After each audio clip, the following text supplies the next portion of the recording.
Caching in the Northwest with our special guest star, Dora Moore!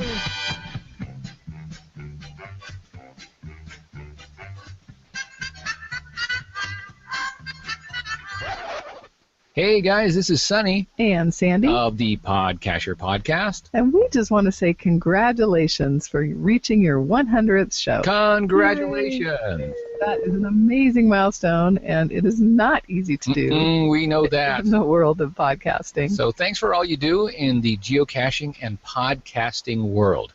Keep up the good work, and keep on caching.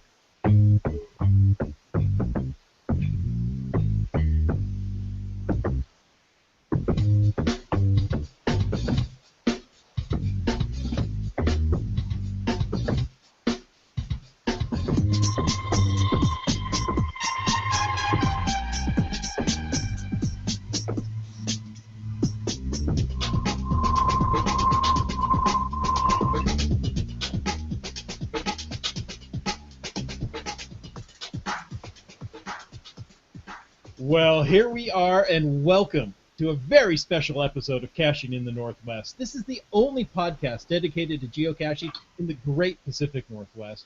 We'll talk about caches and cachers unique to this little corner of the country. So, let's get animated for triple digits. It's time to go caching in the Northwest. Well, hello, listeners and viewers, and thanks so much for tuning into our 100th episode. That's right, the centennial celebration of Caching in the Northwest. First of all, thank you so much to Sunny, Sandy, and Sean for the congratulations message we left the show off with. And tonight, we're going to share some highlights of our adventures in the Mount Vernon GeoCoin Challenge at Mount Vernon, Washington. And we are fortunate as well to share this 100th episode with Dora Moore. She'll give us insights into the upcoming Metro Van Geocachers Summertime Winter Games event. And, well, if we're going to talk about events we've attended or even planning to attend, we need to bring in our nomadic northern neighbor. Some say he roams freely and hangs out, and others say they're just glad Mrs. Land Monkey dresses him. All we know is he's called Land Monkey. Hey, everybody. Hi there. It is Mr. Land Monkey, and actually Mrs. Land Monkey is joining us for the 100th episode as well. Hey there. How you doing, baby? Hey.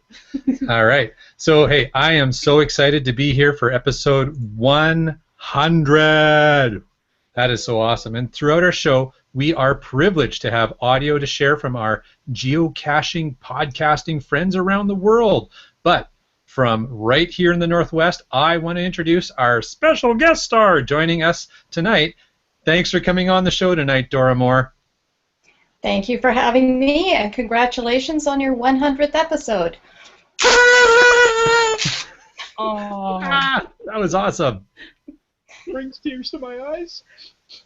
Listeners, we know we love hearing from you about your favorite caches and caching locations in the Northwest in your own voice each and every week on our podcast.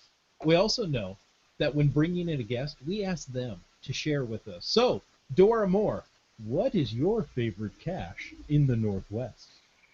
Well, choosing one favorite is almost impossible, but I do have a favorite series, and that's the Skunk Tail series that I recently completed by Scruffster.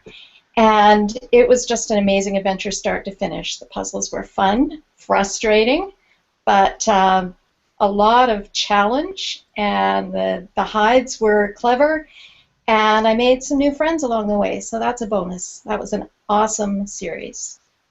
Oh, that's always a bonus, making some new friends. And remember, listeners, sharing your favorite cache or caching location in the Northwest has just gotten more rewarding. Record a message from the cache itself. Record it from the Muppet Theater. We don't mind where, but we want to hear about those great caches that you're out there finding. Email your audio to us at feedback@cachingnw.com or call us at 253-693-TFTC. Leave your message there. Your message just needs to be about 15 seconds. That's enough time to say your geocaching name, the GC code, the name of the cache, and, of course, why you liked it. If we play it on an episode, you will win some cool swag. So, do you two remember the very first episode of Caching in the Northwest? That was way back in 2010. Just in case you can't remember, it sounds a little like this. Let's go in the way back. This is episode 1, Sarcasm and a Hat, recorded February 24th, 2010.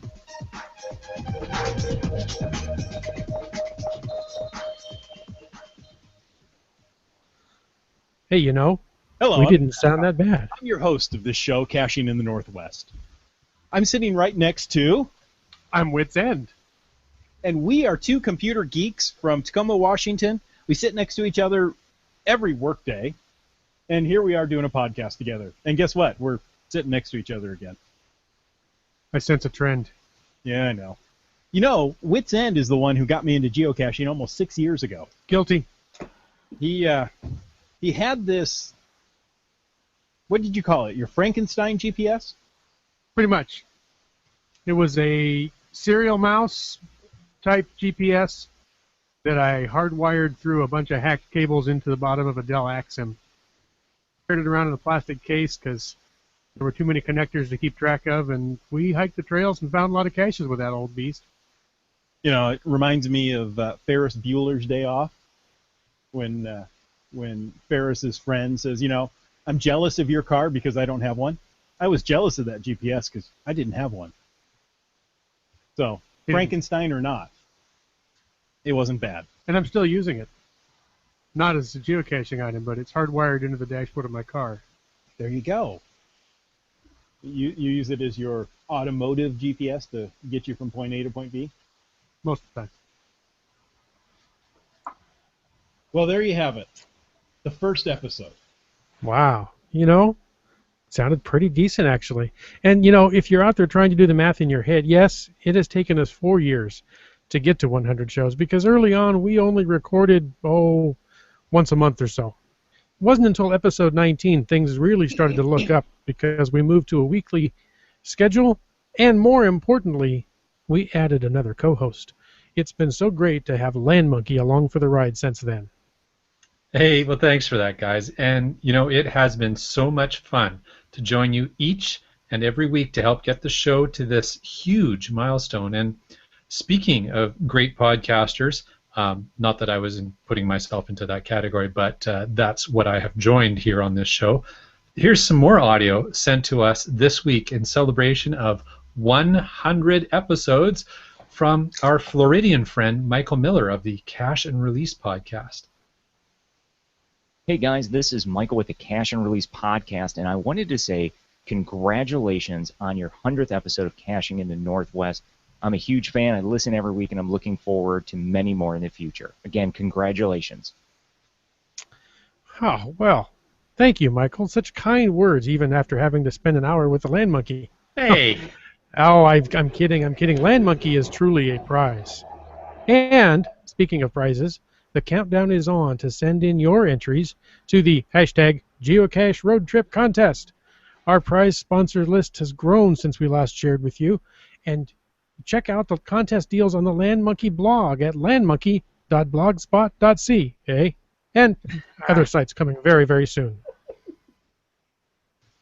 Oh, that was funny. Now, remember, starting July 1st, email your photos with the hashtag Geocache Road Trip somehow inserted into them to geocaching.roadtripcontest@gmail.com. It's all going to be on the website.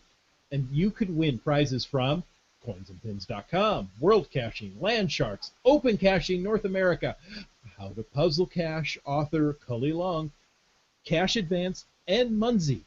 The prize list seems to be growing every week. Well, it certainly does. And Dora Moore, will you be entering the contest? We've seen you post some great pictures on social media. Thanks. I'll give that a definite maybe. I've got a couple of ideas. It's just a matter of putting it all together. Well, Dora Moore, make sure you do. We wouldn't want to see you or anyone else miss their chance on getting your hands on or in some cool prizes. And this is probably a great time to mention that if you aren't watching this show live, if you're listening to the podcast on your iTunes or other media player, you might want to check out the YouTube recording to get context for some of the comments and other things that will occur throughout today's amazing 100th anniversary debacle. Good word. Good word. Yes. Well, and hey, speaking of our 100th anniversary Gong Show, here's some more audio we received, blah, blah, blah, from our friends and podcasters in the Midwest. Hey, Bad Cop, Whitson, and Land Monkey. This is Daryl W. for the Geo Gearheads, formerly also with the Geocaching Podcast. Here live in studio, in my Michigan studio, with one of the hosts that used to work with me on that Geocaching Podcast show, Scott Burks. Hey guys, I am also formerly of the Chicago Geocacher podcast as well, so I also have a formerly tag to follow, but currently on the Geocaching podcast, yes. And many of us wish that other podcasts would make a return, I but know. you know they did 100 shows. We did. I know what it's like to do 100 shows. Yes, You've done 100 shows now, so congratulations on pulling that off. Absolutely. I trust me. I understand how difficult it is, and especially we're using 3 hosts instead of just 2. And I know it's difficult to get it all together. I've actually been on Caching in the Northwest. I was on it once with Land Monkey. He pulled me in when none of the other hosts could show up, and I had a really good time on it. And so congratulations, guys. That's awesome. 100 shows is a very difficult thing to do, especially in this day and age. So congratulations to you guys. You know, you did a takeover of another UK podcast with Walt. I'm wondering if maybe we should have like a Midwest takeover of caching in the Northwest. I don't know. Me and Land Monkey did a pretty good job. So I don't know if it'd be worthy of it. I don't know. Maybe you have a new show. It's caching in the Midwest. Like a sister show, right? Exactly. Right, a stepsister show. It's the dirty stepsisters. Complete with the bleeping. Absolutely, yes. I'll talk to Walt about it, see what we can do. So congratulations again, guys. Happy 100 shows. Enjoy it and get back to work. Happy 100, guys. Absolutely. Congratulations. Now, I don't know if you haven't allowed Land Monkey to take over the show since that time. Just saying. But we have more. We also have feedback from the Geocaching Podcast. Hey, congratulations to the guys at Caching in the Northwest for their 100th episode. Bad Cop, Whitson, and Land Monkey. Way to go, guys, and we've got some other cool gents to tell you congrats as well. Hey, guys, Scott Burks here. Congratulations again on 100 episodes. Well done. I know firsthand how hard it is to get there, so kudos to you guys. Well done. And Steven's ad infinitum here. Anyways, with a grand congrats for 100 great shows. And even though Montana, where I'm at, that little sliver, is still in the great Northwest, I love listening to you guys, and love the content, love to listen, and can't wait to hear for another, at least one more show. Thanks, guys. Way to go, Corey. And one last one with Taz and GeoPup Reese saying congratulations for your 100th episode. Awesome job. Keep up the great work. Awesome. Hey, that was great. And, you know, I have to say that I was amazed at how many people sent us in audio to congratulate us on 100 episodes of, well, monkeying around. But, you know, kind of like tonight. But a lot of monkeying around tonight. Well, my co-hosts, let's get into our recap of our week. How was your week, folks? Did you get any geocaching or other adventures in? Well, you know I did this week since we all met up for the the Mount Vernon GeoCoin Challenge on Saturday. It was as epic as we had all hoped it would be, as we had all anticipated the trip would be. And I want to thank Land Monkey for doing the driving all around the Mount Vernon area. It was really a great, great time out. I was surprised on how well monkeys have learned to drive. I was shocked. Well, you know. Apprehensive at first, but then, you know, you kind of, you get used to everything that's going around and you just let it go. So, Land Monkey, thank you. I think we had quite an epic day of geocaching. I want to say 22 finds. Is that about right? That sounds about right. 10 on the Mount Vernon GeoCoin Challenge, and then 12 of the most well, 11 of the most favorited geocaches in the area, and some of those were spectacular. And then, of course, the event itself. Yes. Dora My Moore, how turn? about yourself? I didn't get to Mount Vernon. We did get a couple of favorited caches. One had 78. And then I almost knocked another square off my DT grid in the North Shore Mountains. We came within 100 meters of a cache called Deep Mosquito Creek, and we had to turn back. But Marty the Caveman and I have Plan B. We're going to go back and get it.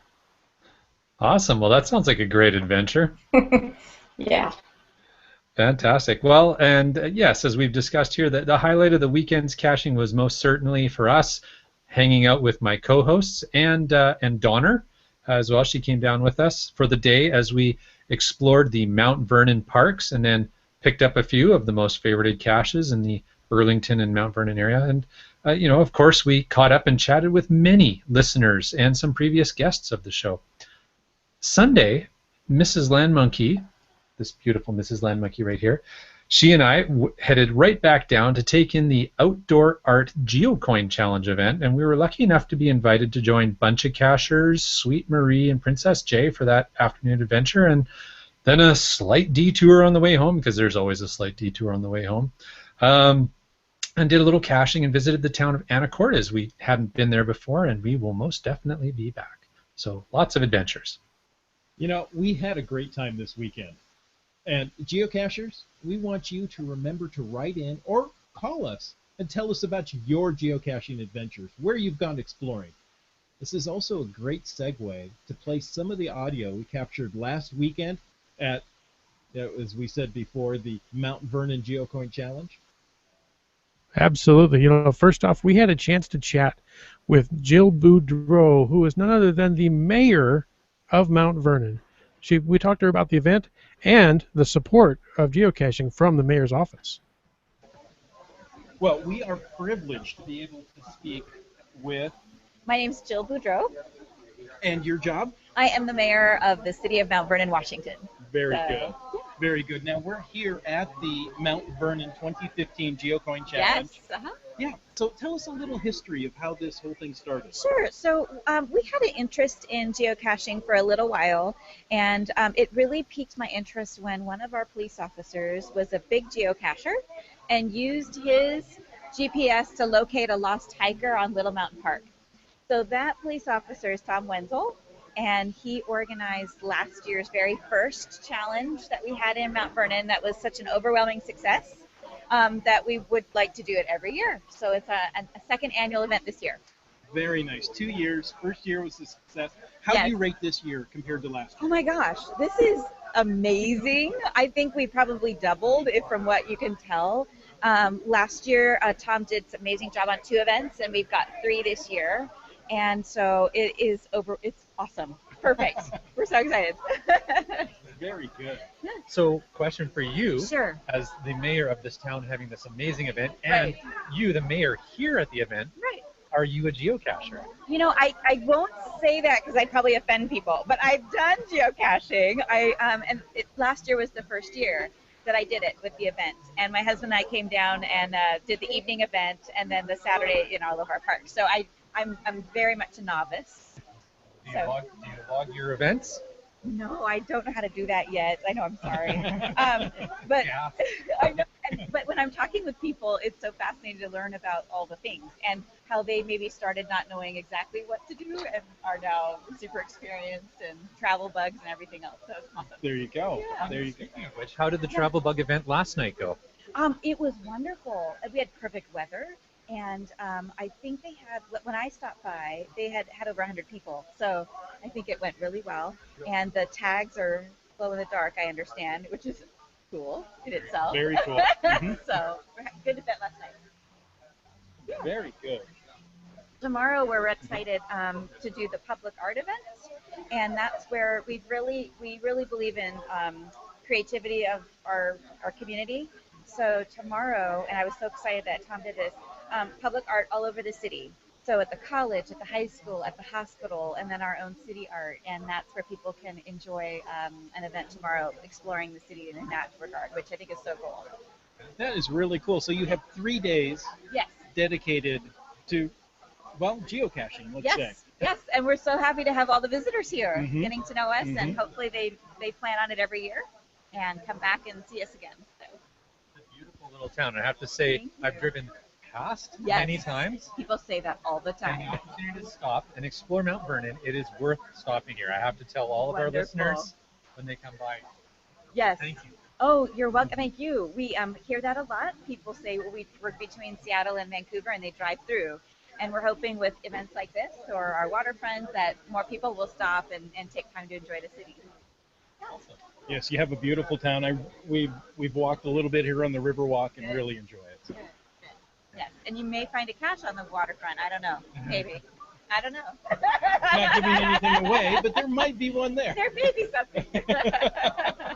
So, if there's anything that you want to say out to our listeners about encouraging to maybe think about next year's event Yes. or anything like that, is there anything you'd like Yes, to share? please plan on it. It's definitely an annual event. We want to make a tradition here in Mount Vernon.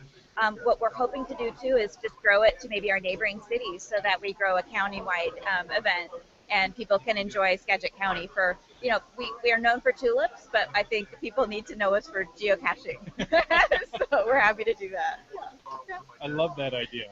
Thank you. Yeah. Thank you so much for your time. We You're do welcome. appreciate it. You're welcome. Thank you.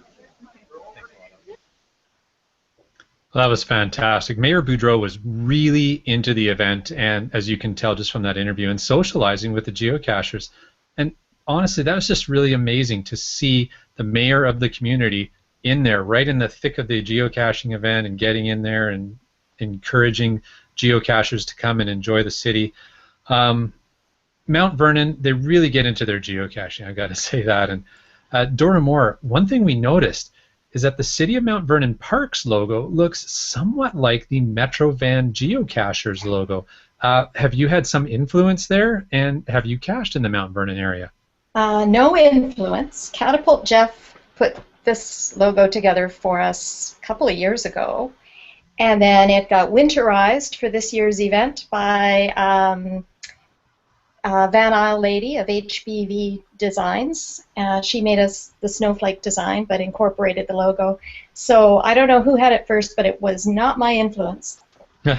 And I am one of those ones who's driven through Mount Vernon a few times. Haven't stopped to cache yet, but I will. Oh, definitely make sure you do. Mount Vernon has really, really embraced geocaching and has made it really some unique and really, really special geocaches there. And after we had that great chat with Mayor Boudreau, we sat down with Mount Vernon Parks Department Ambassador to Geocaching and event ringleader on behalf of the City of Mount Vernon, Tom Wenzel. Now, as Mayor Boudreau mentioned, Tom was a police officer and an active geocacher, and then a position opened up with the Mount Vernon Parks Department. Now he gets paid to maintain the city parks, and that allows him some great, great freedoms when placing caches. Let's listen. Well, thanks for having me, guys. This has been a fantastic event. This is our second year in doing the GeoCoin Challenge. And then none of this wouldn't be possible if it were not probably for the people that started the first GeoCoin Challenge that I was aware of over in Richmond, and it was Tri-Cities GeoCoin Challenge. Jen Davis over there had actually put on a conference that our parks director attended, and he came back and he knew that I was a geocacher, and he said, "Hey, can we do this?" And I'm thinking, I guess we can. So I agreed to do that, and fortunately was smart enough to call Jen Davis directly, and her and I sat on the phone for about an hour chatting, and several emails back and forth, and I basically picked her brain on how to make this work, what problems they had starting out, and so for us it was really good to not have to go through the same pitfalls that they did. We learned from their mistakes. And so since then I've worked with Jen. Their event follows our event. Last year was our first event. It was hugely successful. We had about 200 people arrive and for the event, and this year I think we're already at 300, and the day is just half over. So thanks to the Tri-Cities GeoCoin Challenge and Jen Davis with Bridgeland Park especially. Now, obviously, it wasn't just you that set this whole thing up. You had a group of people working with you. Can you talk about those volunteers? Yeah, so the very first, most important person in this whole process was the parks director, immediately followed by the mayor, who gave us permission to get into the parks, which we all know there's a lot of agencies or municipalities that just don't want geocachers in the parks. Knock on wood, Mount Vernon supported it. So once I got the ball rolling, I reached out to the Washington State Geocaching Association. Had many people, I don't even know the real names, but Ms. Direction was a big helper, PNW Brat, just to name a few. Niwa, I believe her name is. Just a bunch of people came out of the woodwork. I was really a new cacher, so I didn't really know a whole lot. Took a lot of inspiration from some creative caches I had found on other people and relied on these people to kind of teach me what I can and can't do with caches. I found out the first time I submitted mine that I made a lot of mistakes. So my reviewer, I'll out to her too. Rock Rabbit was my reviewer last year. She walked me through everything. And this year, Wizard of Ooze was my reviewer, and she was awesome as well. Helped me really get through some of these caches. So everybody that's volunteered to help out, and even today, a lot of the WSGA members are here again today helping out with today's event. So they've been a big partner for us from the beginning. That's fantastic. Tom, you were talking about the reviewing process and some of the caches out there. We've just spent the latter part of the morning driving around and finding the 10 very creative and fun caches. Do you want to maybe highlight one or two of your favorites that you put together for this event? I can, and I'm just maybe need to throw a disclaimer out there because I do work for the Parks Department. I have a little bit more leeway on what I can do with Parks property. We found that, yeah. So don't do this at home. One of my favorite ones, of course, is the Riverwalk cache. I don't know how much more details I want to put into it, but when you do find it, just remember, I work for the people that own this property. I'm allowed to do those sorts of things. And then exactly on the across the river on the other side is the Edgewater cache. That one was a lot of fun and a lot of work, and actually required special permission from geocaching.com in order to publish it. So thank you again, Wizard of Ooze, for making that happen. And I had a lot of fun. All of our caches this year are in parks, and because of my ability to actually utilize parks equipment, parks property, I had a little bit more freedom to get creative. So I'm real excited about many of the caches we have this year. I don't know how much more details. You're gonna have to come down and find it for yourself. Yeah. There you go. That's pretty good. I think one of my personal favorites, the ones you mentioned are awesome. Another one that's right up there is over at Kiwanis Park. Yes. And I have to say that you can successfully sign the logbook and do all the things you need to do without using the designed retrieval method. I found that after I did some creative contortionist moves. Yes. But Tai Chi. Yes. Exactly. As I was drinking chai tea. No. Yeah. But that was great. I like that one too. Well, thank you very much. That also was a fun one, and one of the things I found hard, because that's in the middle of a very active park, especially on a weekend, was how can I hide this without drawing attention to myself? So in order to hide that one, I have this great big 1-ton green truck with yellow lights that says Parks Department on the side. I drove it in the middle of the field, parked it right next to that thing, took out my tools, took the whole thing apart. Nobody paid any attention to me at all. Hiding in plain sight. But that's not how you would recommend people find it? Do not drive your big truck onto the lawn and bring out tools. No, you do not need to do that. And I can vouch that that's not necessary. And don't do this to hide something in your local park. No. It's amazing what you can do, caching, hiding, anything with a clipboard and a vest. Yes. People look right past you. Just you're too obvious. If you try to be sneaky, yeah, now you draw attention to yourself. So maybe one other question for you. Tom, you're saying that the success is just growing year after year. Only your second year, but you've almost doubled your attendance, it feels like. Going really well. We can speak from personal experience. This was an amazing event. Looking forward to next year. If folks didn't get a chance to make it out here this year, how should they make sure they find out about next year, or if they're interested in volunteering to help out, how can they contact you? Okay, the easiest way is to go to the City of Mount Vernon website, which is www.mountVernonwa, MOUNTVERNONWA.gov/geocaching. And we have our complete geocaching beginner classes are listed there. All of our events are listed there. Overview of geocaching is listed there, as well as contact numbers for the Parks Department if you want to come assist and volunteer. As our events go forward, they're always published there first. You can sign up to get notifications in your email for any changes on the website, and we encourage everybody to come along. We're really looking forward to next year. It's going to be bigger and better, and we'll start planning on that probably in the next month. Nice. So you're telling me the city of Mount Vernon teaches geocaching classes? Yes. We offer, we call it Geocaching 101. It's held down in our public library. We run one class every month. It's a free class. We normally have 20 to 25 people. Spend about half an hour, 45 minutes talking about what geocaching is, how it started, and then I take the library is right downtown Mount Vernon, so then I'll take the whole class out. We just walk down the street. There's existing caches down here, and we go out and I teach them how to use GPS or their smartphone. And it's always lots of kids, and it's lots of fun. And we go out to find 2 or 3 caches. In fact, they beta tested the Riverwalk cache for me. Got a lot of good info out of them. Don't go over the railing. Not necessary. Well, Tom, thank you. Number 1, for organizing this event. Number 2, taking the time to speak with us today. I do appreciate it. Thank you very much. I'm glad you guys are here and appreciate spreading the word for us. Well, we had such a good time. I don't know if I can say it enough. Good time, good time. Now, speaking of fun events, it's time to shift gears and talk about the upcoming event. And Dora Moore, some of our listeners may be confused by the event name. And to be honest with you, I'm a little confused because it's kind of that shift thing. It's the Metro Vancouver Geocaching Association Summertime Winter Games. Can you explain that for us? Well, it's fairly simple and self-explanatory. Last year, we held the very first Metro Vancouver Geocaching Summer Games. And that was kind of an experiment. It was an idea that had been rattling around in my head, and my friend Nan Kikaro and I talked about it for a couple of years. And it wasn't until we joined forces with Catapult Jeff and the rest of the Metro Vancouver geocachers. He helped us get it together, got us a park, and we held summer games.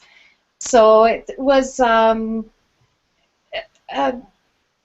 contest games with a geocaching theme. Much like an athletic event, we had gold, silver, and bronze medals. It was a hit. People loved it. And when we were getting feedback from them, a lot of people said, let's do winter games. So we talked about that a little bit, and a lot of the people I talked to said they would not be able to get to the North Shore Mountains in snow. And we wanted it, if we were going to hold it up there, we wanted it to be a lot of people to make it worth our while. The venues we looked at were pretty expensive, and we are a no-budget group. We don't collect money, we don't have dues or anything, we're just a bunch of cashers who like to have fun. So Nan Kikaro and I talked about it and thought, well, winter games, what makes it winter games is the contests themselves, not necessarily the time of year. So why not have winter games in the summer? So that's what we're going to do. We've got some games put together. We did a lot of scheming. It's winter-themed geocaching games that focus on geocaching skills, mostly teamwork. A lot of teamwork going on.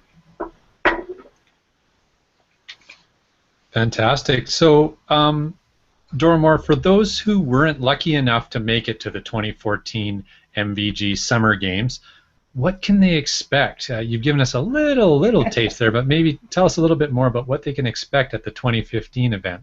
This one's going to be frosty fun. It is all winter themed. Teamwork involved, there's medals. It gets pretty competitive, let me tell you. We had a lot of competition last year and some creativity in order to win. And so this year there's a team challenge that is actually a field puzzle. So it's not just all about athletics. People are going to need to bring a lot of different skills to this one. And there's going to be a snowball fight, some winter-themed relays, a snowman building contest with a twist. Everybody loves that with a twist. And the race I'm most looking forward to is the geocaching biathlon. That's going to be cool. So cachers are welcome to play one, some, all of the games, or just come and be a spectator. Bring a cowbell. You can never have too much cowbell. More cowbell. Yeah. So it's going to be 4 or 5 hours, depending on how the games go. We ask the participants to bring a picnic lunch. We will have drinks and snacks for everybody. But, yeah, so we break in the middle. People get to talk to their friends, hook up with other caching buddies to, plan outings and whatnot. And then we'll finish up with the closing ceremonies and the medals. And, yeah, it should be frosty fun. Well, that certainly sounds very, very wintry indeed. So, besides bringing a lunch, what should geocachers bring to make sure they're prepared for the day? Should we break out our winter gear, our scarves, parkas, mittens, hand warmers, all that? Well, you are welcome to do that if you like, but we will have all the essential gear that will be shared around. We've got snowshoes, we've got skis, we've got what we need. And the only thing that we would encourage people to bring is something for the snowman building, because that is going to be a judged event. And we've got some, costume type things for the snowmen, but if you want yours to be extra special and give you that little boost in the judged competition, bring something to decorate a snowman. Bring something to decorate a snowman. Like a police hat? Pardon? Like a police hat? Sure. Okay. That would make a bad cop snowman. That would be kind of awesome. I like that. Now, Doramore, you mentioned that there were going to be medals. Oh, yes. Just how competitive is this? I mean, do cachers of all ages and abilities find a way to participate, or are we talking just elite athletes here? Oh, no. There are 3 teams. Everybody will be on a team. Lots of skills are needed. Like I said, puzzlers, all ages. There's 3 teams, 3 sets of medals, so let's do some math. We carry the 6, we subtract for bad weather. Yeah, everyone's going to go home with a medal. As long as they play at least 1 game, they're guaranteed a medal. Fantastic. So it sounds like nearly everyone's going to be able to walk away from the day with a medal or a prize of some sort, as you said. Mm-hmm. Are there going to be draws or prizes at the event? Oh, yes. Yes, we have a lot of different prizes. We've got the How to Puzzle Cache book donated by Cully Law. We have some prizes that have been donated by individuals. And our source for all things geocaching, World Caching, has provided a lot of the playing pieces and are donating prizes and souvenirs as well. Sounds like there's just something for everybody. What about if somebody's got some youngins that may not be up for the friendly competition with the, let's call them bigger kids in the geocaching community? Will there be anything for the small children to do? Yeah, funny you should ask that. Have you ever heard the saying, give a kid a hammer and suddenly everything looks like a nail? Well, somebody gave Mr. Land Monkey access to a laser cutter. And suddenly everything needed to be cut. Of course it did. So that kind of spurred on the kids' activities, because what he did was created a series of 4 puzzles, and that will lead the kids to 4 special caches that will be hidden around the park. And each of those contains an expertly and lovingly crafted wooden puzzle piece. And you fit the 4 of them together, you've got a beautiful round smiley. And yeah, it'll be a nice souvenir for the youngsters. And if puzzles don't keep the kids' interest, there is a playground in that park. It's a great venue. And there's lots to keep the kids busy, but last year, the one thing I wasn't sure about when we went into this was, will the big kids play with the little kids? And there was no question about it. They all played together beautifully. It didn't matter how old you were. It didn't matter how fast you were.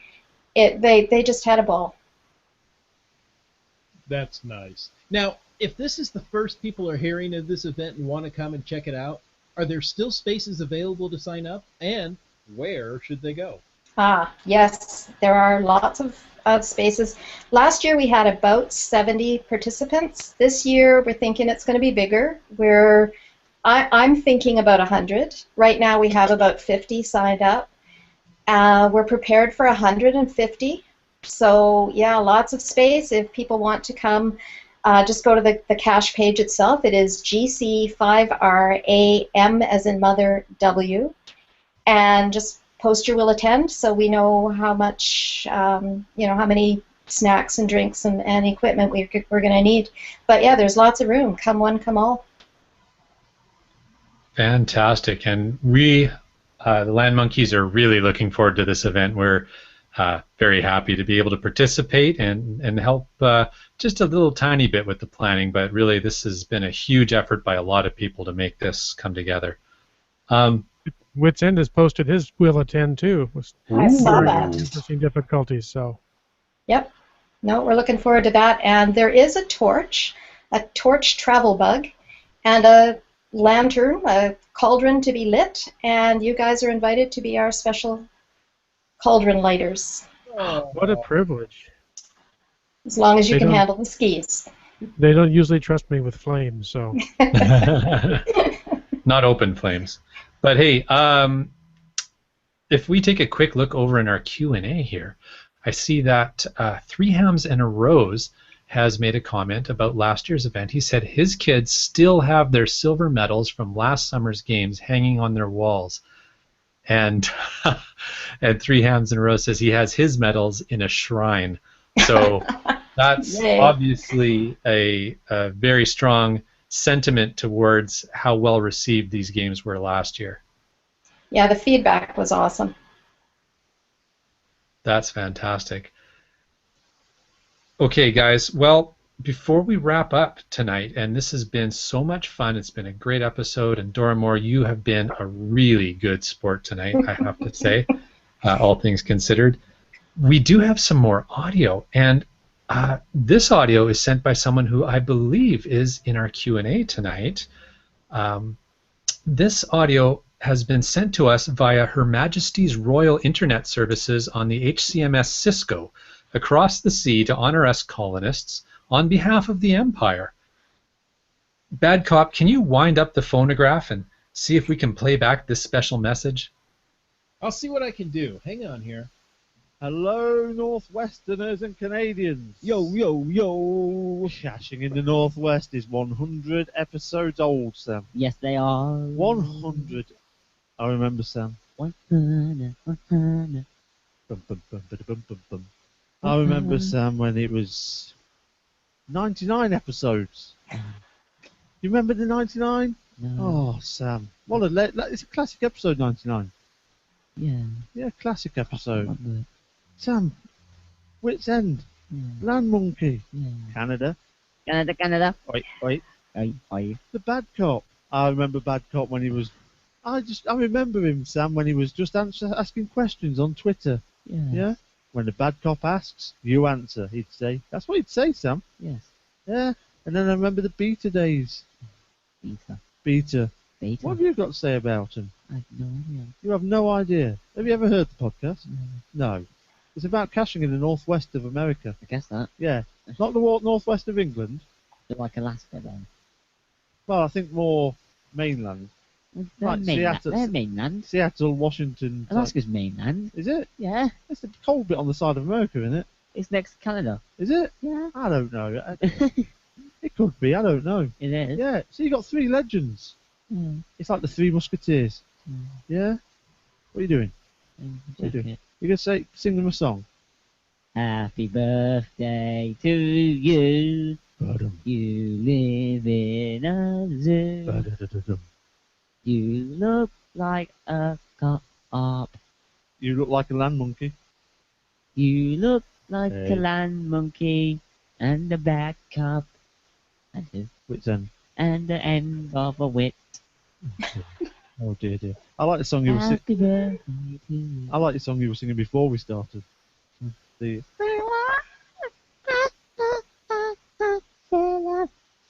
Not sure what that's got to do with net caching in the Northwest. They're staying alive. They're staying alive. I hope they are. I wonder if they're going to do their podcast. Get them a song up. Get them a song. Get them a song? Yes, we are on YouTube. What song? Any song. Such as? Any. No, we're not doing that to their podcast. We do it enough on ours. No. But 100, Sam. No, but happy birthday. No, you've sang happy birthday. 100. Yeah, Congratulations. Sam, sing let someone them professional sing that. Sing them congratulations. Congratulations. Anticipation. There you go. So you've had all the classics of Sam, yeah? He's tried to... No, wait. That's what I call OB. Pardon? Like, that's Sam, what I if call you have to actually explain the joke, it's not it's not funny. It's not funny. Do you know the CDs? That's what I call. Yeah. Yeah. But if you have to explain the joke, it's not funny. Tell you what they are into, they do like a bit of Top Gear. A bit like yourself. Bit of Top Gear. So this week they'll have great news about Chris Evans. Yes, Top Gear's coming back. Top Gear, yeah. Let's just try and find a co-host for them. Is that us? We're done? Yeah. Goodbye. Congratulations on 100, by the way. Goodbye. It's a real achievement and a real milestone. We now know how much hard work goes into... How long have they been going for? 100 episodes. Yeah, but when did they start? They do one weekly. When did they start? So they do one weekly, Sam. Yeah, but when? When Roughly did they start? 2 years ago. Oh. Yeah. We're catching them up quickly. Well, not really. I don't think... Unless they stop, we're not going to catch them up, are we? Alright. How? If we do one a week. Yeah, but we'll still be that many behind them. Yeah, won't but they will miss one eventually. No, they don't. They're professional. They are really... Even when everything goes wrong, one of them ends up speaking. The other week, Wits End ended up talking to himself because Bad Cop kept getting booted. What do you mean booted? Off Google Hangouts. Oh, by who? By Google. By the Googles. Yeah. Google. Yeah. So even then, they'll talk to themselves, so they're going to be going forever. Hmm. Yeah? Should we go? Yeah. Right, goodbye. Bye. All right. Well, how do you follow that? There you go. Thank you so much. Well, we appreciate all the feedback that we've had tonight. That's been just fantastic. Makes us feel, loved and appreciated. And this podcast is going to continue every week. So we want to remind you to check in again next week, July 2nd. It'll be a new month. Next week, we will be joined by Dudley Grunt of Open Caching NA. Then a week later, July 9th, we'll share with you some interviews and highlights of the Tri-Cities GeoCoin Challenge event. July 16th will be a mystery show. And it's going to have random topics you want to discuss, including how to use favorite points. And July 23rd, we will share with you the fun and hilarity that ensues at the 2015 Metrovan Geocaching Summertime Winter Games event. Got it all out there. It is a mouthful sometimes. Now, as we end every show, where can we find everyone when we get out on the interwebs? Dora Moore, let's start with the ladies first. Thank you. On Facebook, you can follow us, Metro Vancouver Geocachers. On Twitter, we're at MVGeocaching. And our website itself is www.mvgeocaching.com. Great. What about for the monkeys, if you're not monkeying around? Well, you know what? We will be monkeying around, and if you want to catch us in person, and you're going to be at the Tri-Cities GeoCoin Challenge, look for us. We will be there. You might not spot us if you're looking for us as we are currently appearing on the podcast, but if you watch our YouTube channel, then you'll know what we look like. But otherwise, Twitter at LandMonkeyGC. Facebook, we are Team Landmonkey, and YouTube. Just search YouTube for Landmonkey, and you will find this beautiful Mrs. Landmonkey behaving as a human stepladder. Yeah. And she does. I've seen it happen. Why you do that? Wits End, where can we find that wonderful stash of yours? Well, Wits End is pretty much Wits End. I'm Wits End on Facebook, Twitter, LO, geocaching, all kinds of stuff. I'm even working on a new web portal, but it's still under wraps, so coming soon. Ooh, excitement. Whoa. And you can find me anywhere you can type in Caching NW. That's going to be Twitter, that's going to be Facebook, that's going to be Instagram. No, I'm the bad cop on Instagram. I shouldn't have said that. And I'm going to have to go change that now. And Google+. All right, folks. Well, hey, all those who are on the Q&A and watching us live, and those who are watching the replay, and those who are listening to us, we want to thank you for taking the time to listen and watch this episode of Caching in the Northwest. And remember that you can be part of the show if you call 253-693-TFTC and leave us a comment, $1 for each episode, or ask a question any time of the day or night. Of course, you can email us at feedback@cachingnw.com, and we're brushing up on smoke signals in the summer heat wave. Also, your support helps to keep quality shows coming. So if you like this show, please click the PayPal button on the cachingnw.com website. This show is licensed under a Creative Commons Attribution 3.0 license, copyright 2015 by Chris Umfenauer. Why are you getting so close? Thanks, everybody. Yay!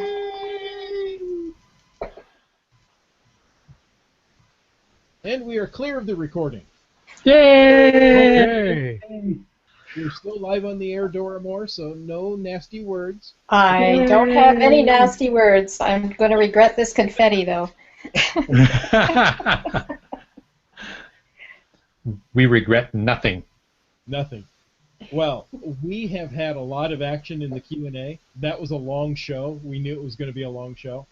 Yep. So we have words from, like, Bill, who says, I love the new look of the show. You're going to have to do it every week. I don't know if my arm is up to doing this every week. I'm going to have to work out here. Oh.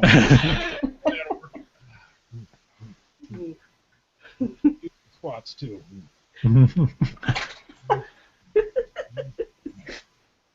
Ooh, excuse me. Ooh, yeah, working up a sweat tonight, that's for sure. Oh. There he is. The monkeys were doing a lot of grooming tonight. That's kind of what we do. I think they pick bugs off each other. Well, Mark from OB and several others said congrats on 100. Yay! Thanks, guys. Yay. Thanks for watching live, too. We hope this has been a fun, special live podcast for those who made it.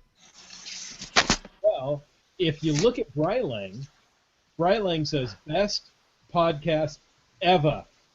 Wow. That's pretty gangsta. That's with an A, ever. That's awesome. Thanks, Brylang.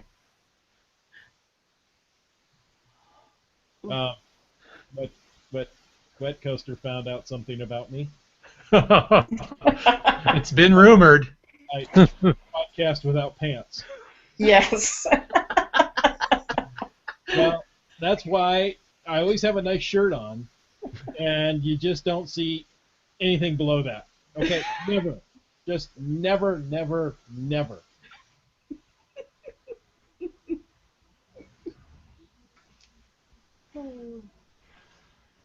Wet Coaster, in a nicer piece, also says, to Wit's End, keep the flame away from the stash. Oh, definitely, Yes. definitely. Yes. Is he talking to who? He could be talking to both of you. That's In fact, he could true. also be talking to Dora Moore. Yes. That's true.